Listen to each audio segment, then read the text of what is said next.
നമസ്കാരം. ഇന്നൊരു രാഷ്ട്രീയ വിചിന്തനവുമായിട്ടാണ് വന്നിരിക്കുന്നത്.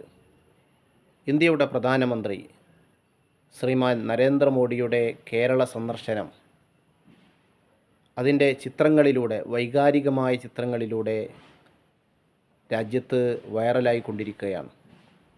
പ്രത്യേകിച്ച് വയനാട്ടിലെ ഹോസ്പിറ്റൽ സന്ദർശിച്ചപ്പോൾ, ദുരിതബാധിതരെ സന്ദർശിച്ചപ്പോൾ നൈസ എന്ന് പറയുന്ന ഒരു പെൺകുട്ടിയോട്, ചെറിയ കുട്ടിയോട്, പിഞ്ചു പൈതലിനോട് ഇന്ത്യയുടെ പ്രധാനമന്ത്രി പെരുമാറുന്നതും ആ പെൺകുട്ടി തൻ്റെ മുത്തച്ഛനോട് പെരുമാറുന്നത് പോലെ ഇന്ത്യയുടെ പ്രധാനമന്ത്രിയോട് പെരുമാറുന്നതുമെല്ലാം ഇപ്പോൾ ദേശീയ മാധ്യമങ്ങളിൽ, സാമൂഹിക മാധ്യമങ്ങളിൽ വൈറലായിരിക്കുകയാണ്. നരേന്ദ്രമോദിയോട് പല വിഷയത്തിലും നമുക്ക് എതിർപ്പുണ്ടായിരിക്കാം.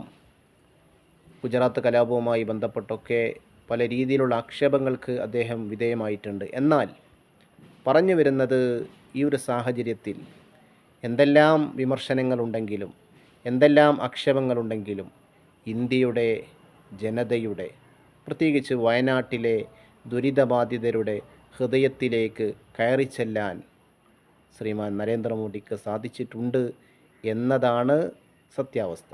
അതാണ് സത്യം. അദ്ദേഹം ദുരിതബാധിത പ്രദേശങ്ങൾ സന്ദർശിക്കാൻ മുന്നോട്ട് വന്നു, ഇരകളോട് ഇടപെട്ടു. 2 മണിക്കൂറോളം തൻ്റെ ഷെഡ്യൂൾ തെറ്റിച്ചുകൊണ്ട് റിവ്യൂ മീറ്റിങ്ങിൽ പങ്കെടുക്കാൻ അദ്ദേഹം തയ്യാറായി. നല്ലത് കണ്ടാൽ പറയണമല്ലോ.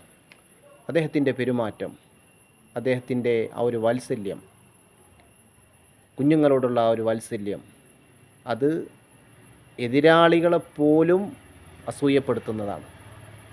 അവരെപ്പോലും ഒരു മോഡിയുടെ ഫാനാക്കുന്നതാണോ ഈ ഒരു സംഭവം എന്ന് തോന്നിപ്പോകുന്ന രീതിയിലുള്ള നല്ലൊരു പെരുമാറ്റമാണ് അദ്ദേഹം വയനാട്ടിൽ നടത്തിയിട്ടുള്ളത് എന്ന് പ്രത്യേകം പറയുകയാണ്. നരേന്ദ്രമോദിയുടെ ആരാധകനായതുകൊണ്ടല്ല, ഈ ഒരു വിഷയത്തിൽ അദ്ദേഹം വളരെ നല്ല രീതിയിലാണ് ആ വിഷയം കൈകാര്യം ചെയ്തത് എന്നാണ് മനസ്സിലാക്കാൻ സാധിക്കുന്നത്.